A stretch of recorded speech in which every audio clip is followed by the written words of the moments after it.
మేము చేసే వీడియోస్ మీ మొబైల్ కి నోటిఫికేషన్ గా రావాలంటే సబ్స్క్రైబ్ చేసుకుని పక్కనే ఉన్న బెల్ ఐకాన్ కూడా యాక్టివేట్ చేసుకోండి। మన నిత్య జీవితంలో ప్రకృతి మనకు ఎన్నెన్నో లాభాలను కలిగిస్తుంది, ఎన్నో శుభ సంకేతాలు కూడా ఇస్తుంది। కానీ మనం 99.9% వాటిని వదిలేస్తాం, అసలు పట్టించుకోము। దానితో ఆ విషయం జరగదు, ఆ ప్రక్రియ చేజారిపోతుంది, పాడైపోతుంది। ప్రతి మనిషికి ప్రకృతి అందించే ప్రతి ఒక్క శుభ సూచికలను గమనించాల్సిన అవసరం ఉంది, వాటి వల్ల జరిగే లాభాలను కూడా పొందాలని భావిస్తున్నాం। దసరా నవరాత్రులు ప్రతి ఒక్కరూ వారి వారి విధి విధానాల ప్రకారం పూజలు వ్రతాలు చేస్తారు। ఎవరి విధానంలో వారు ఈ పండుగను సాకారం చేసుకోండి। ఎవరికైనా దసరా నవరాత్రులలో ఏ రోజైనా వారి సౌభాగ్యం వల్లనో అదృష్టం వల్లనో మొలకెత్తిన కొబ్బరికాయ దొరుకుతుంది।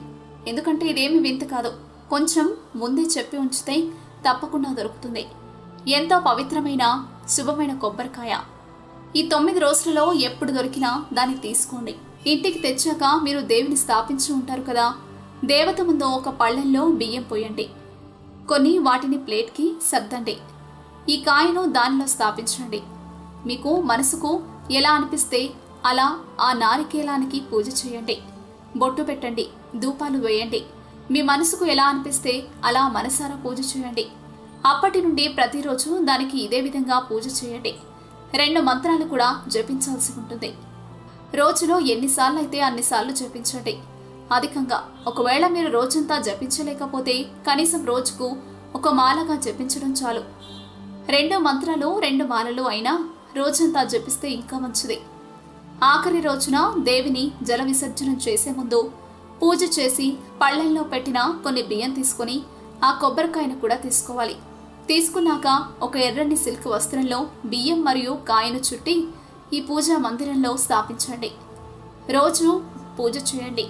ఇది ఇలానే 1 సంవత్సరం పాటు ఉంటుంది, లేదా ఎప్పటి వరకు ఉంటే అప్పటి వరకు ఉంచండి। తర్వాత జల విసర్జనం చేసేయండి, మళ్ళీ కొత్త కాయను తెచ్చిపెట్టండి। మంత్రం 1 ఓం హ్రీం శ్రీం క్లూం క్లీం శ్రీ ఫలాయ భాగవతి స్వరూపాయ సర్వయోగేశ్వరాయ త్రిలోకనాథాయ సర్వకార్యప్రదాయ నమః। మంత్రం 2 ఓం శ్రీం క్లీం శ్రీం దేవయే నమః కురుకురు వృద్ధి శ్రీది స్వాహ। 2 మంత్రాలు 2 మాలలు చదవాలి। తప్పకుండా ఈ పరిష్కారం చేసి చూడండి, పెద్దగా కష్టం ఏమీ కాదు, కానీ ఒక్కసారి చేశాక మీ తలరాతలు ఎలా మారిపోతాయో మీరే చూడండి। ఈ దసరా మీ జీవితాలలో ఎన్నో సంతోషాలు తీసుకురావాలని కోరుకుంటున్నాం। ఇలాంటి మరెన్నో విషయాలు మీరు తెలుసుకోవాలనుకుంటే వెంటనే మా ఛానల్ ని సబ్స్క్రైబ్ చేయండి। ఈ వీడియోని మీ మిత్రులతో షేర్ చేసుకోండి।